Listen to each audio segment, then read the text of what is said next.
শেষ প্রদীপ, বিশ্বাসের আলো। বৃন্দাবনের কাছের এক গ্রামে বাস করতেন এক বৃদ্ধা ভক্ত, নাম শ্রীমতী মা। স্বামী ও সন্তান হারিয়ে তিনি একা থাকতেন ছোট্ট কুটিরে।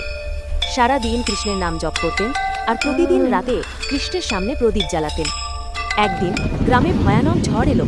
বজ্রপাত, কালো মেঘ, বৃষ্টি আর তীব্র হাওয়ায় সব ঘর ভেসে গেল। সবাই দৌড়ে নিরাপদ আশ্রয়ে গেল, কিন্তু শ্রীমতী মা বসে রইলেন মন্দিরের সামনে।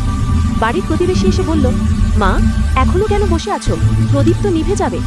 বৃদ্ধা হেসে বললেন, না বাবা, যতক্ষণ আমি আছি ততক্ষণ কৃষ্ণের প্রদীপ জ্বলবেই। তিনি নিজের ওড়নার ভাঁজ দিয়ে বাতাস আটকাতে চেষ্টা করলেন আর বারবার নাম জপ করতে লাগলেন, গোবিন্দ গোবিন্দ। হঠাৎ এক ঝলক আলো ঝলসে উঠল আকাশে। দেখলেন ঝড়ের মধ্যে দাঁড়িয়ে আছেন শ্রীকৃষ্ণ, হাতে বাঁশি, মুখে কোমল হাসি। কৃষ্ণ এগিয়ে এসে বললেন, মা, তুমি কেন নিজের জীবনকে বিপদে ফেলছ? বৃদ্ধা উত্তর দিলেন, প্রভু, তোমার নামের আলো নিভে গেলে আমার জীবনের মানে কি? কৃষ্ণের চোখে জল এলো। তিনি নিজের বাঁশি থেকে একটুখানি আলো ছুঁয়ে দিলেন প্রদীপে। সেই প্রদীপ তখন আগের চেয়ে 1000 গুণ উজ্জ্বল হয়ে উঠল। ঝড় থেমে গেল, আকাশ পরিষ্কার হয়ে গেল, আর গ্রামের মানুষ দেখল শ্রীমতী মার কুটির থেকে এমন আলো বেরোচ্ছে যেন পুরো গ্রাম কৃষ্ণের আশীর্বাদে জেগে উঠেছে।